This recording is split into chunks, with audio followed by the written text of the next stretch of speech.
मोदींनी काटकसरीचं आवाहन केलं आणि भाजप नेत्यांचे मोठे तापे पाहून टीका होऊ लागली। मात्र आता भाजप नेतेही सावध झालेत। त्यामुळे आज मुख्यमंत्री फडणवीस चक्क बाईकवरून विधान भवनात पोहोचलेत। त्यांच्यासोबत आशिष शेलारही मागे बसले होते। फडणवीसांच्या बुलेटवर झालेल्या एंट्रीची सध्या जोरदार चर्चा होतीये। पण जर मुख्यमंत्री आणि इतर नेत्यांवर बाईकवर येण्याची वेळ आली आहे, मग ती मोदींच्या नजरेत येण्यासाठी असो किंवा खरोखरच बचतीच्या उद्देशाची असो, पण सर्वसामान्य माणूस कोणत्या संकटाला आगामी काळात सामोरा जाऊ शकतो याचेही संकेत मानले जात आहेत। याचाच आढावा घेणारा हा व्हिडिओ पाहूयात। नमस्कार, मी स्नेहल चौधरी, आपण पाहत आहात LS मराठी। व्हीआयपी संस्कृतीला आणि अवाजवी बडेजावाला फाटा देण्याच्या उद्देशाने त्यांनी हा अत्यंत धाडसी आणि कौतुकास्पद निर्णय घेतलाय। मुख्यमंत्र्यांच्या सुरक्षेचा कडक प्रोटोकॉल पाळत त्यांचे अंगरक्षक आणि सुरक्षा रक्षकही त्यांच्या मागे वेगवेगळ्या दुचाकी वाहनांवरून विधान भवन परिसरात दाखल झाले। मुंबईच्या अत्यंत गजबजलेल्या रस्त्यांवरून सामान्य नागरिकांप्रमाणे प्रवास करत मुख्यमंत्र्यांनी घेतलेल्या या भूमिकेची राजकीय वर्तुळात आणि समाज माध्यमांवर प्रचंड वेगाने चर्चा सुरू झाली आहे। मुख्यमंत्र्यांचा हा व्हिडिओ आणि फोटो इंटरनेटवर तुफान व्हायरल होत असून जनतेकडून त्यांच्या या साधेपणाचं मोठ्या प्रमाणावर कौतुक केले जाते। या ऐतिहासिक घटनेची पार्श्वभूमी समजून घेण्यासाठी मुख्यमंत्र्यांनी नुकत्याच घेतलेल्या धोरणात्मक निर्णयाकडे पाहणं गरजेचं आहे। मुख्यमंत्री देवेंद्र फडणवीस यांनी काही दिवसांपूर्वीच वरिष्ठ पोलीस अधिकारी आणि प्रशासकीय नेत्यांसोबत एक महत्त्वाची बैठक घेतली होती। या बैठकीत त्यांनी मंत्र्यांच्या आणि उच्चपदस्थ अधिकाऱ्यांच्या ताफ्यातील गाड्यांची संख्या निम्म्याने कमी करण्याचे स्पष्ट निर्देश दिले होते। व्हीआयपी लोकांसाठी होणारी वाहतूक कोंडी, सर्वसामान्य जनतेला सहन करावा लागणारा मनस्ताप आणि इंधनाचा होणारा अवाजवी खर्च टाळण्यासाठी हे पाऊल उचलण्यात आलं होतं। केवळ घोषणा न करता स्वतःपासून या बदलाची सुरुवात करावी या उद्देशाने मुख्यमंत्र्यांनी थेट दुचाकीवरून प्रवास करण्याचा निर्णय घेतला। पनवेल आणि मुंबई परिसरातील दौऱ्यांमध्ये त्यांनी आधीच आपला ताफा केवळ 4 गाड्यांपुरता मर्यादित केला होता आणि आता तर थेट बाईक प्रवास करून त्यांनी या मोहिमेला एक वेगळ्याच वळणावर नेऊन ठेवलंय। विधान भवनाच्या मुख्य प्रवेशद्वारातून जेव्हा मुख्यमंत्र्यांची बाईक आत आली, तेव्हा तिथे उपस्थित असलेले आमदार, सुरक्षा कर्मचारी, पत्रकार आणि सामान्य नागरिक थक्क झाले।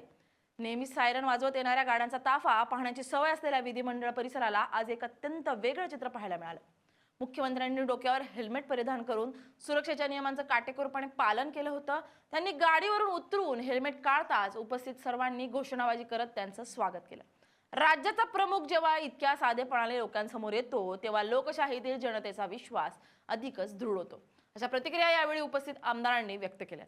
सत्ताधारी पक्षाच्या नेत्यांनी या प्रसंगाचं वर्णन करताना सांगितलं की आमचे नेते केवळ आदेश देत नाहीत, तर स्वतः कृती करून आदर्श निर्माण करतात। या घटनेमुळे राजकीय वर्तुळात अनेक तर्कवितर्क आणि चर्चांना उधाण आलंय। विरोधकांकडून यावर संमिश्र प्रतिक्रिया उमटत असल्या तरी सर्वसामान्य जनतेमध्ये मात्र मुख्यमंत्र्यांची प्रतिमा एक लोकनेता म्हणून अधिक गडद झाली आहे। वाहतूक कोंडी आणि महागाईने त्रस्त असलेल्या मुंबईकरांसाठी उपमुख्यमंत्र्यांचा हा संदेश अत्यंत दिलासादायक मानला जातोय। मंत्र्यांच्या गाड्यांमुळे रस्ते अडवले जातात आणि सर्वसामान्य चाकरमान्यांचा अमूल्य वेळ वाया जातो। ही जुनी तक्रार दूर करण्यासाठी मुख्यमंत्र्यांनी थेट कृतीतून उत्तर दिलंय। मुख्यमंत्र्यांनी स्वतः बाईकवरून प्रवास केल्यामुळे आता इतर मंत्री, सनदी अधिकारी आणि लोकप्रतिनिधींनाही आपल्या ताफ्यातील गाड्या कमी करणं आणि सार्वजनिक वाहतुकीचा वापर करणं भाग पडणार आहे। मुख्यमंत्र्यांनी यापूर्वी स्पष्ट केलं होतं की प्रशासकीय प्रमुखांनी आणि मंत्र्यांनी आठवड्यातून किमान एक दिवस तरी मेट्रो किंवा इतर सार्वजनिक साधनांचा वापर करावा। या निर्णयाची अंमलबजावणी आता अधिक कडकपणे केली जाईल यात शंका नाही। विरोधकांनी मात्र देवेंद्र फडणवीस यांचा हा बाईक प्रवास केवळ एक राजकीय स्टंटबाजी म्हटलंय, तर भाजपाकडून ती व्हीआयपी संस्कृती मुळापासून मोडीत काढण्याचा एका मोठ्या मोहिमेची सुरुवात आहे असं सांगण्यात येते।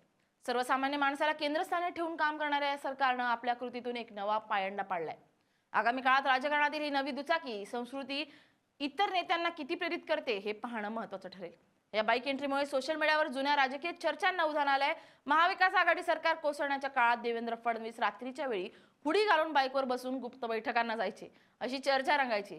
नेटकऱ्यांनी आता विरोधकांनी याच मुद्द्याचा संदर्भ देत आतापर्यंत फडणवीस रात्री हुडी घालून पक्ष फोडायला जातात हे ऐकलं होतं, मात्र आता भरदिवसा विधान भवनात झालेली ही एंट्री बचतीला महत्त्व देणारी आहे, अशा खोचक पण मजेशीर प्रतिक्रिया दिल्यात। महाराष्ट्राचे मुख्यमंत्री देवेंद्र फडणवीस यांनी दुचाकी चालवण्याची आणि बाईकवरून फेरफटका मारण्याची विशेष आवड आहे। नागपूर महापालिका निवडणुकाच्या अंतिम टप्प्यात त्यांनी स्वतः रॉयल एनफील्ड बुलेट चालवत 2.3 किलोमीटर लांबीचा भव्य रोड शो आणि बाईक रॅली काढली होती।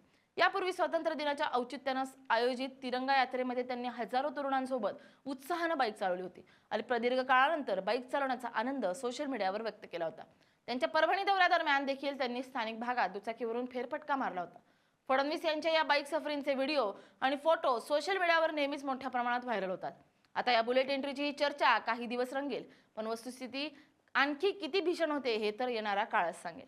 Bureau report, LS Marathi.